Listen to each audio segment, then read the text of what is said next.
बिस्मिल्लाहिर्रहमानिर्रहीम। अस्सलाम वालेकुम। इससे पहले पार्ट 1 में हमने वो सवालात डिस्कस किए जो पोलियो टीम घर वालों से उनके 5 साल से छोटे बच्चों से मुतालिक मालूमात इकट्ठी करने के लिए करेगी।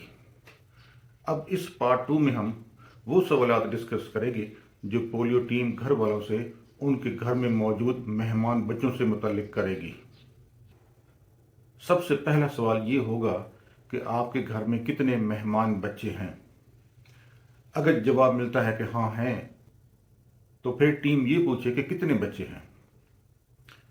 अगर जवाब ना में है कि हमारे घर में कोई मेहमान बच्चा नहीं है, तो टीम को चाहिए कि ये दूसरा सवाल करे। वो ये कि आपके घर में कोई भतीजा भांजा, दोता दोती, पोता पोती, नवासा नवासी तो नहीं आया हुआ। ज़ाहिर बात है, अगर कोई होगा तो वो लाजमी बताएंगे कि हमारे घर में एक बच्चा मौजूद है, नवासा मौजूद है, नवासी मौजूद है, या फलां बच्चा मौजूद है।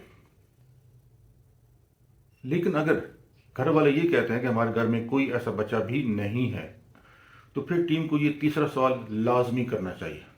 तीसरा सवाल ये पूछना चाहिए कि आपके घर में कोई गली मोहल्ले का बच्चा मौजूद हो। ये सवाल पूछने की वजह यह है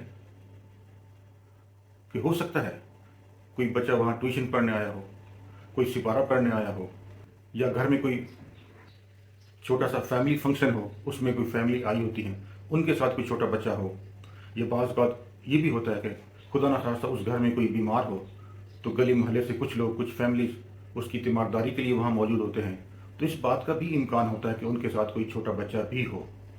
इसी तरह हमारे यहाँ एक और रिवाज भी है कि जब भी कोई हज या उम्रे पे जाता है तो लोग उससे मिलने आते हैं, और जब हज उम्रा करके वापस आता है तो भी लोग उससे मिलने आते हैं। तो इस बात का भी इम्कान है कि उस घर में कोई ऐसा शख्स मौजूद हो जो रिसेंटली हज या उम्रा करके आया हो और लोग उससे मिलने आए हों, और उनके साथ कोई छोटा बच्चा भी हो। तो ये भी पॉसिबिलिटी होती है। इसी तरह एक और इम्कान ये भी हो सकता है कि चूँकि गली मोहल्ले के लोगों के आपस में बड़े अच्छे ताल्लुकात होते हैं, तो हो सकता है कोई माँ हमसाये से या उस गली से अपने बच्चे को उस घर में छोड़ गई हो थोड़ी देर के लिए, उसने कहीं जाना हो किसी काम से, तो अकेला घर में छोड़ने की बजाय उसने मुनासिब समझा हो कि वो इस घर में वो छोड़ दे, क्योंकि उनके आपस में रिश्तेदारी है या ताल्लुकात ऐसे हैं कि उन पर एतमाद किया जा सकता है। तो हो सकता है कि उसने अपना बच्चा थोड़ी देर के लिए उस घर में छोड़ दिया हो और उसकी उम्र भी 5 साल से कम हो। तो तीसरा सवाल पूछने की ये वजूहत हैं, इसलिए तीसरा सवाल टीम को लाजमी पूछना चाहिए। अगर टीम तीनों सवाल तसल्ली के साथ घर वालों से पूछ लेती है, तो मुझे यकीन है कि कोई मेहमान बच्चा मिस हो ही नहीं सकता। और यही हम चाहते हैं कि ना घर का बच्चा मिस हो, ना कोई मेहमान बच्चा मिस हो। 5 साल से छोटे बच्चे या तो टैली शीट की फ्रंट साइड पे हों या फिर बैक साइड पे हों। और इस तरह हम पोलियो के खिलाफ जो जंग लड़ रहे हैं उसमें कामयाब हो जाएंगे। उम्मीद है मेरी इस छोटी सी कोशिश से आपको घर वालों से 5 साल से छोटे बच्चों से मुतालिक सवालात करने में आसानी होगी। आपका बहुत बहुत शुक्रिया।